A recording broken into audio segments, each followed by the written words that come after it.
pleasure to introduce the next reader, Stefania Heim, who is a poetry editor at the Boston Review, and her book is called A Table That Goes On for Miles. It's a beautiful book with pictures in it, which is exciting for a poetry book. And I'm just going to read Elizabeth Willis's beautiful blurb on the back. Stefania Heim's magical table is full of transformative generosities. Its mysterious world is wildly kind. These poems delight in the shapes of our boundedness, even as they consider the infinite.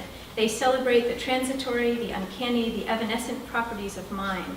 In the film adaptation of this dream of a book, we are in the woods, but we are not lost. Stefania says, "What a strange thing a house is." Yes, I say, we're having the same dream. In the dream, we are waking up.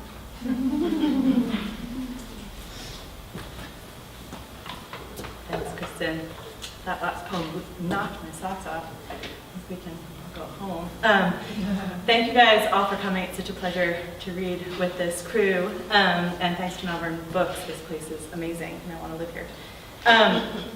I was thinking, I'm going to read from A Table That Goes On for Miles, which I haven't done for a while. And I was thinking it would be fun to just sort of start at the beginning and pretend like I was a fiction writer and there was a plot. So I'm going to do that. And probably not talk much. And then stop. Misericordia. Because of the hills, we feel lonely. Because the river smells closer than it is. The country is only one language. We say comfort and mean that though there are more stars here than we can imagine, there is still one small cream room. It is small enough. This is one kind of writing. At the base of every hill, I imagine there is water, but the water is farther off. Termini. 1. Today, there's no one who doesn't look like someone I miss. How can we know what to ask for, what not to ask for? Morning is belly heavy, complicated by roads. Your turtle shape departed. I'm ridiculous in my state of undress. 2. Out again alone among the strict old hedges. It's murder to get lost here, but I'll try. Delicate lattice at the base of blank unbudging, and I'm wishing all the wishers away. 3. White sails cluttering the horizon. Everything bends. It is not strong to not want. The sky is kind and blue and hurts our eyes. Where have we been that we can still visit? Past holiday, past Tuesday, how do you feel? Let us read our stars and discredit them. Sit beside me here, write me letters. Let us neither one go first. Furious water. Reason to believe the ships will return. Want to. We are getting out the big sticks. We are bracing for the next kiss. Sails across the face of wind. We're leaning into it. Washed, sad, we are otherwise inconstant. Our wildly associative, self-serving way. And what lengthens in summer isn't nearly enough. I lied about not talking.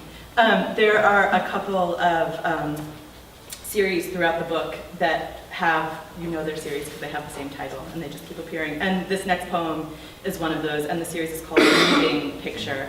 And they are sort of my interest in plot, I think, as may be obvious, is because apparently I'm terrible at it, or so I'm told by people who love me. And I'm so curious about what makes a plot or what constitutes a story as agreed upon by other people and not just by me.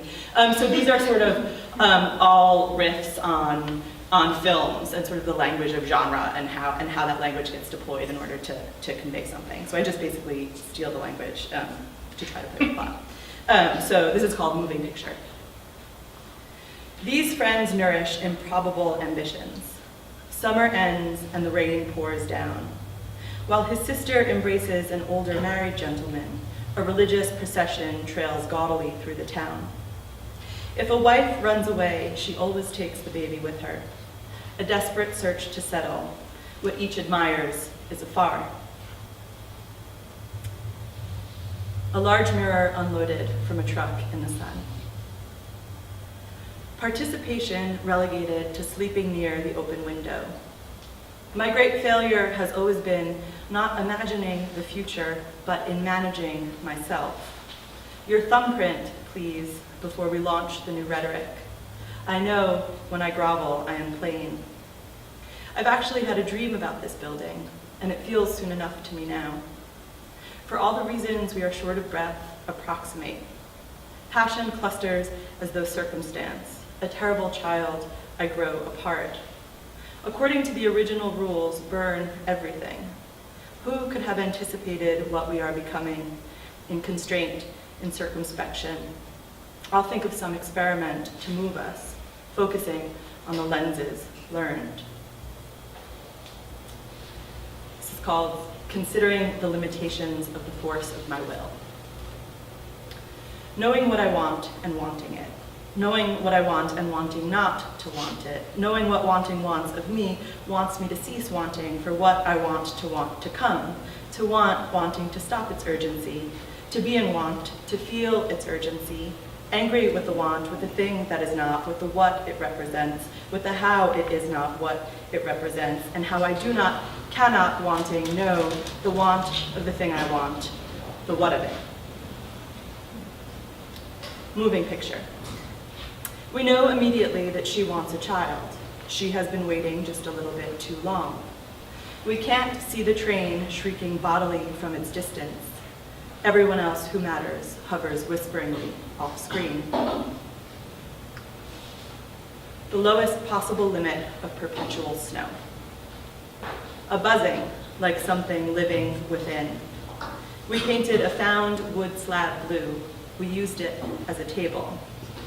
Tell me when crying becomes particular, uncommon, an illumination not otherwise planned. The one who stays thinks of weather as a catalog of lasts. Regarding comfort, another Sunday clacks along. A trick of light, two of me in a mirror, and in the corner, you, who also knows.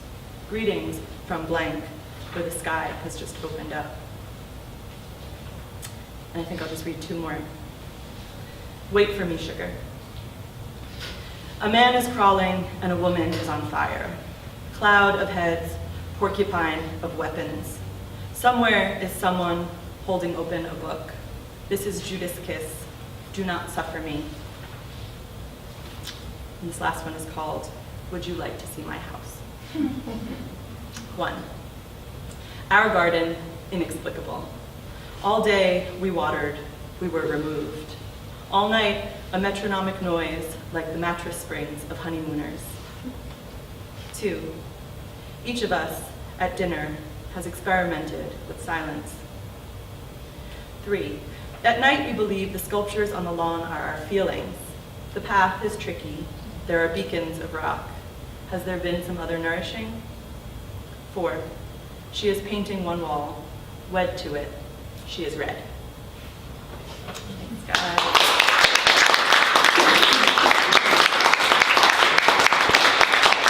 Our next reader, who is Cecily Parks, who lives right here, all of you who live here, lucky to know, in Austin and teaches at Texas State University.